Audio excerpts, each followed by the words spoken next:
According to regulations, workers should not be exposed to more than 20 millisieverts per year.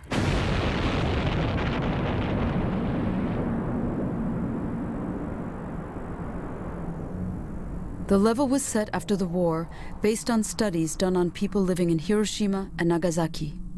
Ils en ont déduit que un salarié qui prendrait 20 millisieverts tous les ans, durant toute sa carrière professionnelle, c'est-à-dire 50 ans, c'est-à-dire 1000 millisieverts, eh ben, ces salariés-là, on aurait une occurrence, on aurait donc un nombre de cancers,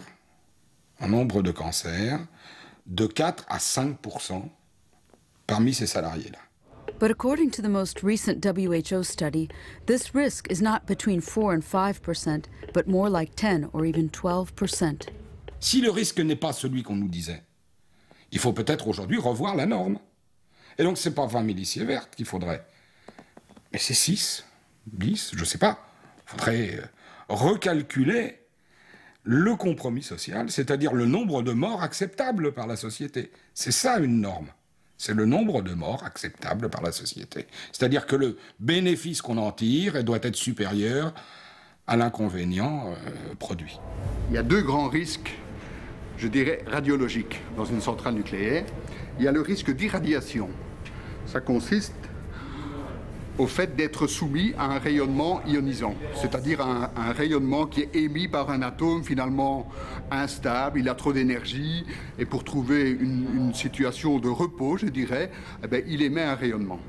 Donc quand on subit ce rayonnement, on est irradié. Quand on va chez le dentiste et qu'on vous fait une radiographie dentaire, on est irradié au niveau de la dent. Et ça veut dire que quand on rentre chez soi, c'est terminé, on a reçu une dose de rayonnement, et ça s'arrête là. Donc ça, c'est le côté irradiation. La contamination, c'est autre chose. C'est quand on porte sur soi la source de rayonnement. Si j'ai une petite poussière qui émet des rayonnements sur mon gant, ben, je suis à la fois irradié par cette poussière, et comme je porte la poussière sur moi, je suis contaminé. Alors on peut encore aller plus loin. Il y a la contamination externe, vous aurez compris que c'est la poussière sur le gant. Et la plus dangereuse pour nous, c'est celle qui rentre à l'intérieur, qui elle, bien sûr, une fois qu'elle est rentrée à l'intérieur, va détruire les cellules puisqu'elle est dedans, quoi. Donc celle qui est à l'extérieur, on va dire, on peut se laver les mains ou se laver le corps pour la faire disparaître, mais celle qui est à l'intérieur, difficilement on aura plus de mal à la faire sortir, quoi. Philippe Biard is a union representative. He has been denied access to the Palwell site in Normandy ever since he accused the plant of showing signs of alpha particles. These dangerous particles appear as installations get older and they are difficult to manage. Aujourd'hui, mon employeur essaye de me virer, justement sur une des premières revendications que j'ai, c'est la reconnaissance de la pénibilité au travail, au travers des rayonnements ionisants qui, de toute façon, seront porteurs, pour certains d'entre nous, de cancer. Pour dire, si on voulait se comparer aux gens de l'amiante, on est les prochains cancers de l'amiante. Dans le nucléaire, il y a aujourd'hui des enquêtes qui apportent la preuve que les rayonnements ionisants à faible dose sont très cancérigènes. Et malheureusement, certains d'entre nous déclareront les cancers, mais ne pourront pas se retourner contre un seul employeur EDF, puisque eux, ils auront sous-traité les risques. Et la sous-traitance, c'est la sous-traitance des risques. Moi, j'ai la chance d'avoir fait pour l'instant que 2 entreprises, donc mais je devrais déjà me retourner, si je déclare un cancer plus tard, contre une boîte qui n'existe plus. Ben, c'était au mois de mars 1988. On m'a appelé en disant « Bon, on a du boulot pour vous. Vous devez vous présenter à la centrale de Chaux lundi, je crois, c'était un lundi, à 8h. » On voit une superbe piscine dans la zone, on rigole avec le copain, on n'a jamais plongé dans une eau aussi propre dans notre vie, une bleue cobalt, je sais pas quoi, on blague un peu. Donc en fait c'était la piscine de refroidissement de déchets radioactifs. On nous met des tas d'appareils de mesure sur nous, on plonge. Et au moment où je veux sortir par les portes, je ne sais plus sortir. Donc, on m'indique que j'ai une poussière. Donc en fait c'est un détecteur de poussière qui est là, et tant que vous n'êtes pas propre, vous ne sortez pas, la porte ne s'ouvre pas. Monsieur Lambert, venez vous présenter. Vous avez été contaminé au cobalt. Qu'est-ce que c'est grave? Qu'est-ce que je dois faire? Il n'y a pas tellement de choses à faire.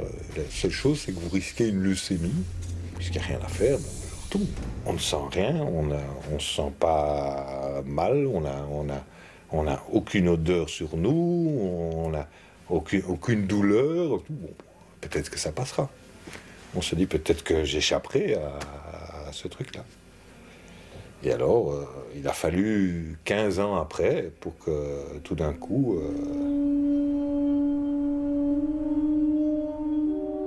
Pendant 8 mois, j'ai marché à 4 pattes. Il y a des immunosuppresseurs qui vous détruisent tellement que tout d'un coup, vous tombez. Il n'y a plus rien qui vous tient. Vous n'êtes qu'une charpente de squelette et que tout d'un coup, les muscles se relâchent et vous tombez comme un drap par terre. Vous avez des espèces d'échymoses qui restent pendant des mois et des mois sur votre tête, sur votre corps et toute l'histoire. Vous êtes un monstre. Vous êtes comme sorti de Buchenwald ou... Et on est arrivé donc à mettre en demeure l'EDF en demandant des dommages et intérêts là-dessus. Et l'EDF nous a dit qu'il y a prescription après 10 ans.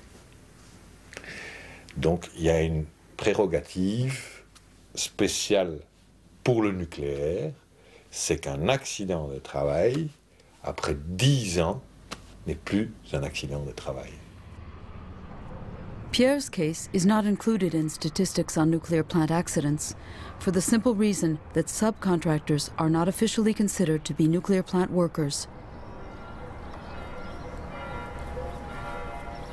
If the nuclear industry seems to pay little attention to the health of its workers, you might wonder how much they care about that of the common man, and about the efforts it makes to keep us informed. In July 2008, an impressive series of incidents occurred at the Tricastin installation in the Rhone Valley. It started with a large spillage of uranium at the Socatri factory, operating for the Areva Group. The incident highlighted a cascade of previous contamination occurrences, which until then had gone unnoticed. Several days later, more than 100 workers in the reactor building were contaminated. And if that were not enough, 2 fuel assemblies remained stuck to the cap of the reactor vessel during refueling, making the population wonder if there were any danger of release. When the French and international press became aware of this series of incidents, they immediately rushed to the CRIAD, the independent laboratory for research and information on radioactivity, set up shortly after the Chernobyl catastrophe. Tricastin, c'est, je crois, 8000 personnes, et donc ça concerne énormément de gens. Chacun dans sa famille autour de Tricastin a au moins un membre qui travaille sur le site nucléaire.